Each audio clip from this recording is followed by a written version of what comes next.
Mes chers camarades, bien le bonjour. Vous le savez, le 6 juin 1944, c'était le jour J. Américains, Anglais, Canadiens et d'autres troupes alliées encore s'est lancé sur les plages de Normandie pour démarrer la libération de la France. Ce que tout le monde sait quand même un petit peu moins, c'est que ce jour-là, sur les plages, il y avait aussi des Français.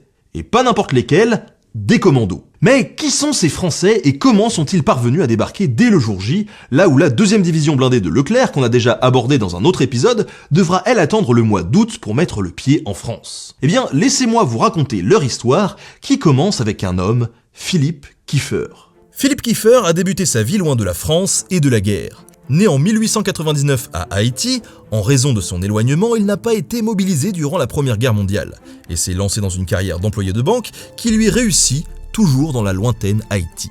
Seulement en 1939, Philippe Kieffer rentre en France et cette fois-ci, à pourtant 40 ans, il est mobilisé comme simple matelot. De par ses études, il se retrouve bien vite secrétaire puis interprète en raison de sa maîtrise de l'anglais. Pour l'instant, on est d'accord, le portrait que je vous brosse, il n'est pas vraiment celui d'un homme d'action. Et pourtant, quand la France plie devant l'Allemagne, Kieffer n'attend pas l'appel du général de Gaulle le 18 juin 1940 pour rejoindre l'Angleterre. Non, lui, il arrive la veille. Ouais, un homme en avance sur son temps. Mais à nouveau, on le confine à des postes administratifs et on l'envoie enseigner l'anglais à d'autres Français libres, qui eux vont aller se battre. Et Philippe Kieffer, il trouve ça assez injuste. Lui aussi veut aller au combat. Il va donc demander à être formé comme officier de fusilier et va découvrir un nouveau type d'unité mis sur pied par les Britanniques, chargé de réaliser des actions coup de poing contre l'ennemi, les commandos. Très bien noté et maîtrisant parfaitement l'anglais, on l'a dit, Kieffer va proposer avec succès aux Britanniques de former un commando français sous ses ordres. Une trentaine de Français vont donc suivre l'entraînement des commandos britanniques, s'y distinguer et bien vite former une unité étrangère sous commandement anglais avec l'accord du général de Gaulle. Ce commando, on le connaît aujourd'hui sous le nom du commando Kieffer. L'unité participe au raid sur Dieppe du 19 août 1942. Et oui, puisque les Alliés ont débarqué en France avant 1944.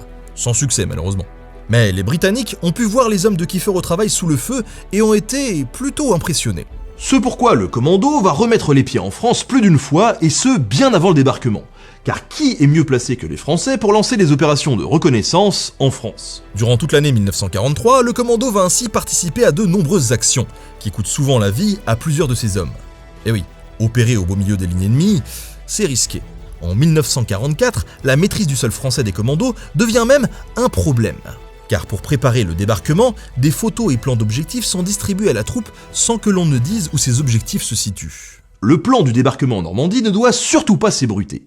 Sauf que les hommes de Kieffer, qui connaissent plutôt bien le pays, reconnaissent certains lieux et identifient tout de suite la Normandie.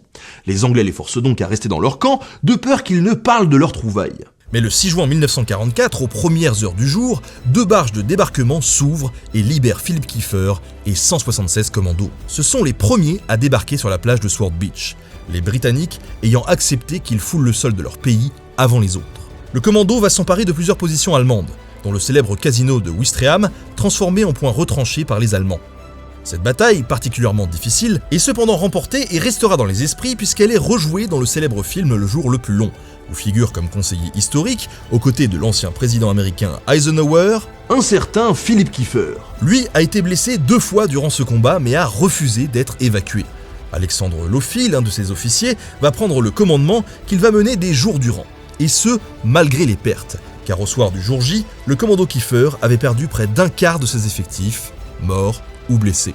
Alexandre Lofi s'avérera être un redoutable commando, qui à la tête de ses hommes s'empare de nombreuses positions ennemies durant la bataille de Normandie, malgré les blessures dont il souffre lui aussi. Paul Schoss, un des membres du commando, se distinguera lui le 17 juin 1944 en attaquant avec succès les Allemands à la baïonnette. Mais le commando Kieffer, ou premier bataillon de fusiliers marins commando, comme le veut son appellation officielle, ne va pas servir qu'en Normandie.